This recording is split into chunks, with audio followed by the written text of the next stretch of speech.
लिखो लिखो. Good morning, students.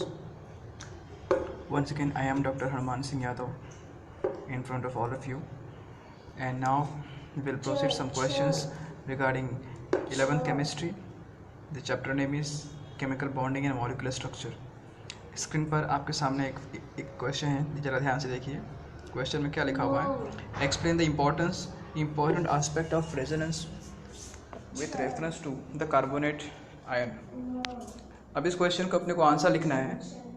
Carbonate ion जो होता है उसके बारे में इम्पॉर्टेंट आस्पेक्ट लिखना है कि वो उसके अंदर रेजोनेंस क्यों होता है, रेजोनेंस की ज़रूरत उसको क्यों है, ये लिखना है हमको. ठीक है, तो क्या लिखा हुआ है ज़रा ध्यान से देखिए. According to the experimental findings all the carbon to oxygen bond in carbonate are equivalent. यानी कि कार्बोनेट के अंदर जो C और O का जो बॉन्ड होता है वो इक्विवेलेंट होता है. Hence it is inadequate to represent carbonate ion by the single Lewis structure. Actually बात यह है कि एक कार्बन 4 बॉन्ड बनाता है. We know that.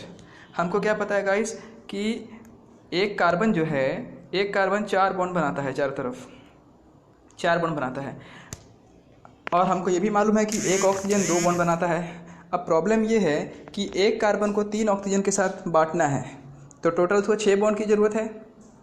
कितने बॉन्ड की ज़रूरत है? 6 बॉन्ड की ज़रूरत है. मगर यहाँ पर तो 4 ही बॉन्ड हो रहे हैं, तो इसीलिए यहाँ पर रेजोनेंस होता है. अब रेजोनेंस में क्या होगा आगे देखते हैं. देखिए आपके सामने क्वेश्चन, आपके सामने इमेज दिख रहा है आपको. इस इमेज से आपको क्लियर हो जाएगा. देखिए जो पहला वाला जो स्ट्रक्चर है इसमें देखिए, इसमें कार्बन 4 बॉन्ड बना रहा है, इसमें भी कार्बन 4 बॉन्ड बना रहा है, इसमें भी कार्बन 4 बॉन्ड बना रहा है. मगर आप लोग ये देख पा रहे होंगे कि एक ऑक्सीजन डबल बॉन्ड बना रहा है तो 2 ऑक्सीजन सिंगल बॉन्ड बना रहे हैं. यहाँ ये वाला डबल बॉन्ड बना रहा है तो ये वाले 2 सिंगल बॉन्ड बना रहे हैं. यहाँ ये वाला ऑक्सीजन डबल बॉन्ड बना रहा है तो ये वाले सिंगल बॉन्ड बना रहे हैं. तो ऑब्वियसली जो ऑक्सीजन सिंगल बना रहे हैं उसके ऊपर लोन पेयर की मात्रा ज़्यादा होगी. एक ऑक्सीजन पर जनरली 2 लोन पेयर होता है. एक ऑक्सीजन पे 2 लोन पेयर होता है. मगर कब? जब वो डबल बॉन्ड बनाए. यस. मगर मान लीजिए कि अगर वो एक सिंगल बॉन्ड बना रहा है किसी के भी साथ, तो डेफिनेटली तो क्या होगा, अगर सिंगल बॉन्ड बना रहा है तो क्या होगा, उसके पास 2 डॉट और बढ़ जाएंगे. क्यों? क्योंकि ये जो 2 डॉट है, मतलब ये 2 इलेक्ट्रॉन है, ये उस बॉन्ड के कारण है जो बॉन्ड यहाँ पर नहीं प्रेजेंट है. और वापस यहाँ पर एक नेगेटिव चार्ज भी आ जाएगा. नेगेटिव चार्ज क्यों आएगा? क्योंकि यहाँ पर 2 एक्स्ट्रा इलेक्ट्रॉन है, इसलिए. समझ में है? तो इसलिए देखिए हर एक कार्बन पर 6 डॉट है. देखिए ज़रा ध्यान से. इस ऑक्सीजन पे 6 डॉट है और एक नेगेटिव है. इस ऑक्सीजन पे 6 डॉट है और एक नेगेटिव है, जबकि इस पर 4 डॉट है, यानी कि 2 लोन पेयर है और एक भी नेगेटिव नहीं है. मतलब ये एक ऑक्सीजन स्टेबल है और ये दोनों ऑक्सीजन स्टेबल नहीं है. इसीलिए यहाँ पे रेजोनेंस की ज़रूरत पड़ती है. तो रेजोनेंस का मतलब क्या होता है? रेजोनेंस का मतलब होता है migration of electron in between atoms to give stability to the compounds. अगर यहाँ पर माइग्रेशन ऑफ इलेक्ट्रॉन नहीं होगा तो क्या होगा? स्ट्रक्चर अनस्टेबल हो जाएगा. ठीक है, इसीलिए यहाँ पर रेजोनेंस होगा. आई होप सो गाइस आपको समझ में आ गया होगा. चलिए आगे देखते हैं. आगे क्वेश्चन है H3PO3 can be represented by the structure 1 and 2. आपके सामने H3PO3 का 2 स्ट्रक्चर बनाया हुआ है पार्ट 1 पार्ट 2 में. Can this 2 structure are taken as canonical form of the resonance hybrid representing H3PO3? If no give reason. यानी कि क्या ये दोनों कैनोनिकल फॉर्म हैं एक दूसरे के? कैनोनिकल फॉर्म कहने का मतलब क्या ये दोनों एक दूसरे के रेजोनेटिंग स्ट्रक्चर्स हैं, ये पूछा जा रहा है. अगर नहीं तो क्यों है, तो इसके बारे में देखते हैं. आंसर क्या लिखा हुआ है? The given structure can not be taken as the canonical form because the position of atoms have change. जरा ध्यान से देखिए, एटम की जो पोजीशन है वो चेंज हो रही है. कैसे चेंज हो रही है आप जरा ध्यान से देखिए. यहाँ पर ये वाला जो हाइड्रोजन है, एक मिनट जस्ट वेट. हाँ, ये जो हाइड्रोजन है वो P के साथ अटैच है. देखिए ये P के साथ अटैच है और ये वाला जो हाइड्रोजन है वो डायरेक्टली O के साथ अटैच है. तो मतलब यही हुआ कि हाइड्रोजन यहाँ पे P से अटैच है, यहाँ पर P से अटैच है, यहाँ पे O से अटैच है. तो इसलिए यहाँ पे लिखा हुआ है the position of atom have changed. इसीलिए यहाँ पर कैनोनिकल फॉर्म नहीं हो पाएगा. कैनोनिकल फॉर्म का मतलब होता है रेजोनेंस. ठीक है गाइस. नाउ आगे बढ़ते हैं. आगे आपके सामने एक क्वेश्चन है. हमको रेजोनेटिंग स्ट्रक्चर बनाना है. किसका रेजोनेटिंग स्ट्रक्चर बनाना है? एक बनाना है SO3 का, एक बनाना है NO2 का और दूसरा बनाना है NO3 नेगेटिव का. ठीक है, तो देखिए आपके पास आंसर तैयार है. फर्स्ट SO3, यानी SO3 का मतलब क्या होता है? SO3 is nothing but sulphide का रेजोनेटिंग स्ट्रक्चर आपके सामने है. अब हमको मतलब आप लोग को मालूम ही है कि सल्फर के लास्ट में 6 इलेक्ट्रॉन होते हैं, तो 6 इलेक्ट्रॉन का मतलब उसके पास 6 इलेक्ट्रॉन फ्री रहेंगे 6 बॉन्ड बनाने के लिए, ठीक है। मगर उसमें से भी वो यहाँ पे कितने बॉन्ड बना रहा है, केवल 4 बॉन्ड बना रहा है। देखिए सभी में सल्फर कितने बॉन्ड बना रहा है, देखिए 4 बॉन्ड बना रहा है, 4 बॉन्ड बना रहा है, ठीक है, ओके। अब बात यह है 4 बॉन्ड क्यों बना रहा है, क्योंकि यहाँ पर SO3 के ऊपर नेगेटिव चार्ज है। देखिए यहाँ पर नेगेटिव चार्ज तो नहीं दिया है, हाँ यहाँ पर नेगेटिव चार्ज नहीं दिया है। अब देखिए इस स्ट्रक्चर में देखिए ज़रा, यहाँ पर ये वाला ऑक्सीजन सेटिस्फाइड है, मगर ये वाले ऑक्सीजन और ये वाले ऑक्सीजन सेटिस्फाइड नहीं है। क्यों? क्योंकि यहाँ पे देखिए एक ऑक्सीजन पे कितने लोन पेयर हैं, यहाँ पे 6 लोन पेयर है, सॉरी यहाँ पे 3 लोन पेयर है, यहाँ पे 3 लोन पेयर है, ठीक है। वैसे ही यहाँ पर भी 3 लोन पेयर है, यहाँ पर भी 3 लोन पेयर है, यहाँ पर 3 लोन पेयर है, यहाँ पे 3 लोन पेयर है। अब आप पूछेंगे यहाँ पर एरो क्यों दिया हुआ है, तो एरो का क्या मतलब होता है, देखिए एरो का मतलब होता है कि अगर किसी 2 एटम के बीच में एरो दिया हुआ है, जैसे मान लीजिए मैं सल्फ़र की बात करता हूँ, सल्फ़र और ऑक्सीजन के बीच में एरो दिया हुआ है, सल्फ़र ऑक्सीजन। तो हमको ये देखना है कि एरो जब हम देंगे तो किसके तरफ देंगे, एरो का हेड किस तरफ रहेगा, एरो का हेड इलेक्ट्रोनेगेटिव एटम की तरफ रहेगा। क्यों? क्योंकि इलेक्ट्रोनेगेटिव एटम जो है वो इलेक्ट्रॉन खींचता है, तो ऑक्सीजन क्या करेगा, ऑक्सीजन जो है सल्फर का इलेक्ट्रॉन खींचेगा अपनी तरफ। समझ में आया? So this is called as, actually ये जो बॉन्ड है इसको हम बोलते हैं कोऑर्डिनेट बॉन्ड, इसको हम क्या बोलते हैं, कोऑर्डिनेट बॉन्ड। आपने 3 बॉन्ड सुना होगा, मतलब दो टाइप ऑफ बॉन्ड सुना होगा, आयनिक बॉन्ड सुना होगा, कोवेलेंट बॉन्ड सुना होगा, ये तीसरा बॉन्ड है जो आपके 12th में पढ़ना है, that is called as coordinate bond. तो कोऑर्डिनेट बॉन्ड में हम कौन से इलेक्ट्रॉन यूज़ करते हैं, हम इसमें लोन पेयर ऑफ इलेक्ट्रॉन को यूज़ करते हैं। समझ में आ गया? ठीक है, चलिए आगे देखते हैं, NO2 की तरफ जाते हैं। हम जितने भी स्ट्रक्चर पढ़ते जा रहे हैं ये वो स्ट्रक्चर हैं जो कि नेचर में नॉर्मल बॉन्ड नहीं बना रहे हैं। देखिए NO2 कहा जाए बहुत फेमस स्ट्रक्चर है ये। NO2 जो होता है वो बैंड स्ट्रक्चर होता है। कैसा होता है? Band structure. ऐसा बैंड यानी ऐसा इस तरीके से मुड़ा हुआ, तो यहाँ पर रहेगा नाइट्रोजन, यहाँ पे रहेगा ऑक्सीजन, यहाँ पे रहेगा ऑक्सीजन। अब भाई नाइट्रोजन तो 3 बॉन्ड बनाता है, और हर एक ऑक्सीजन 2 बॉन्ड बनाता है। और आप ही बताइए कि कौन सा ऑक्सीजन को हम डबल बॉन्ड देंगे। अगर हम इसको डबल बॉन्ड देंगे तो ये वाला नाराज़ हो जाएगा, इसको डबल बॉन्ड देंगे तो ये वाला नाराज़ हो जाएगा। इसीलिए हमको बारी बारी से दोनों को डबल बॉन्ड देना पड़ेगा। तो जिसको हम सिंगल बॉन्ड देंगे वहाँ पर कितने इलेक्ट्रॉन हो जाएंगे, जिसको हम सिंगल बॉन्ड देंगे वहाँ पर 6 इलेक्ट्रॉन हो जाएंगे। कैसे? अगर ये सिंगल बॉन्ड बना रहा है तो 2 लोन पेयर तो रहता ही है, क्योंकि सिंगल बॉन्ड बना रहा है इसलिए एक लोन पेयर और बढ़ जाएगा। तो टोटल कितने हो जाएंगे इलेक्ट्रॉन? 6 हो जाएंगे, यानी 3 लोन पेयर हो जाएंगे उसमें। ठीक है, अच्छा समझ में आ गया आप लोग को? Very good. चलिए आगे बढ़ते हैं हम लोग।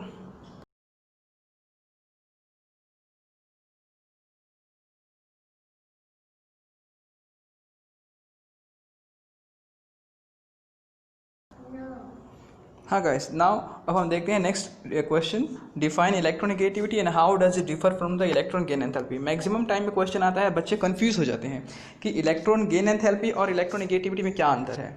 तो सबसे पहले मैं बताना चाहूँगा, आप लोग जो स्क्रीन पे दिख रहा है वो तो आप लोग पढ़ सकते हैं आराम से, वीडियो को पॉज करके आप आराम से स्क्रीन पर जो भी लिखा है आप लोग पढ़ सकते हैं। ठीक है, मैं अपनी लैंग्वेज में समझा रहा हूँ। ठीक है, देखिए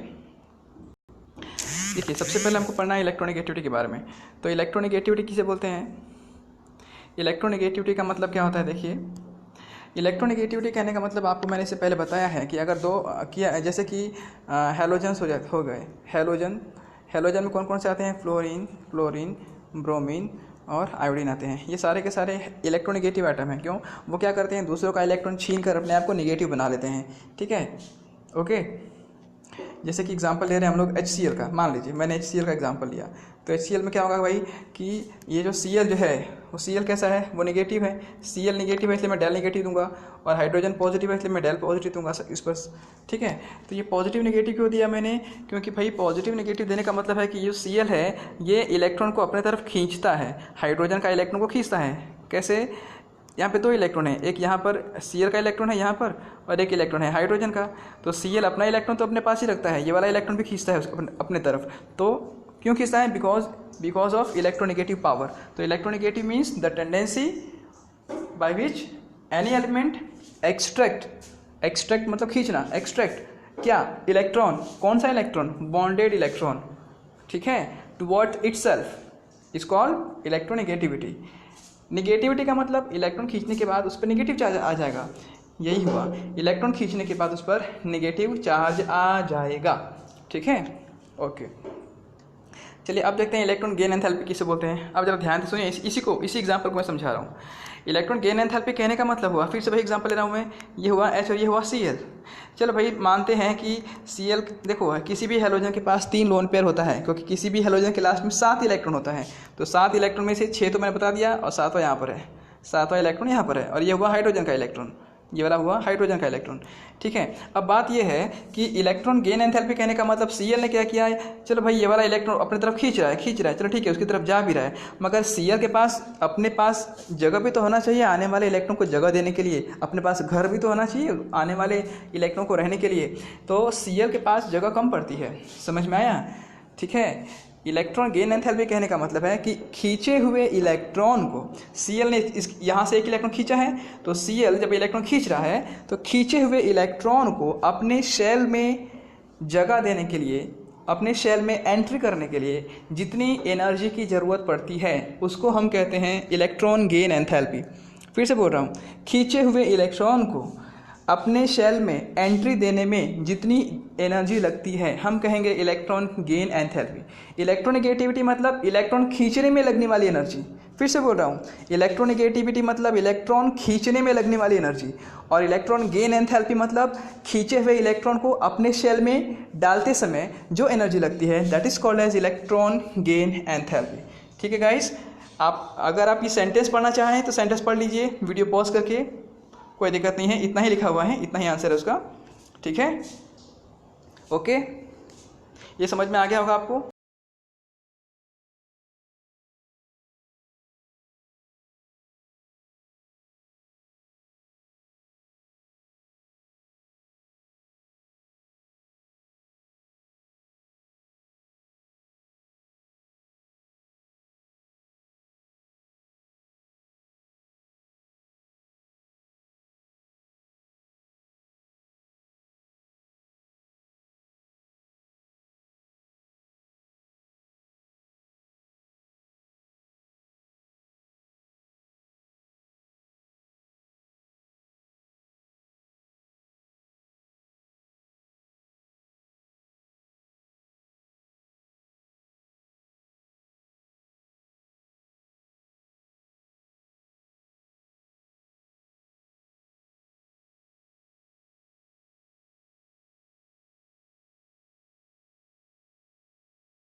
चलिए एक और क्वेश्चन, लास्ट क्वेश्चन इस वीडियो में कर लेते हैं, एक और क्वेश्चन कर लेते हैं इस वीडियो में।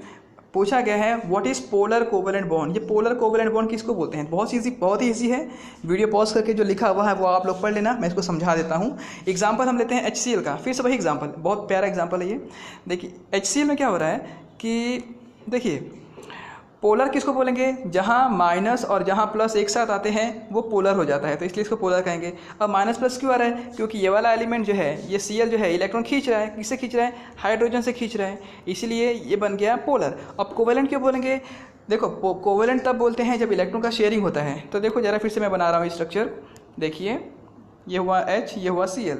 तो अभी भी हम लोगों ने देखा था, क्या देखा था, हाइड्रोजन के पास एक इलेक्ट्रॉन है, हाइड्रोजन के पास एक इलेक्ट्रॉन है ना।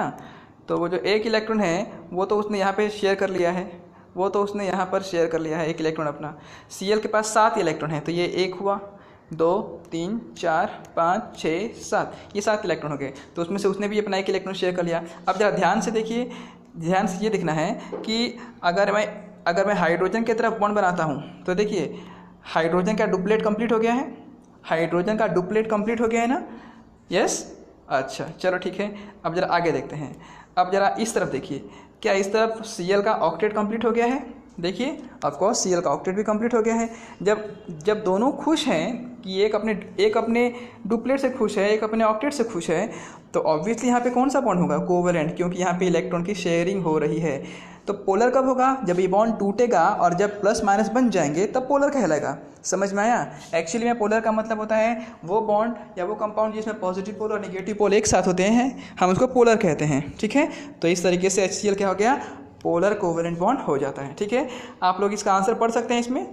ठीक है, मैं यहाँ तक बता देता हूँ जितना लिखा हुआ है। ठीक है, आप इसका वीडियो पॉज करके आंसर पढ़ सकते हैं और अच्छे से समझ सकते हैं। हालांकि मैंने जो बताया उतना ही लिखने की ज़रूरत है। ठीक है, आई होप सो ये वीडियो आपको पसंद आया होगा। अगर कोई भी डाउट हो तो प्लीज़ मुझे मेरे कमेंट्स बॉक्स में लिख के भेजिएगा। Thank you for watching this. Please like, share and subscribe my YouTube channel. Thank you very much.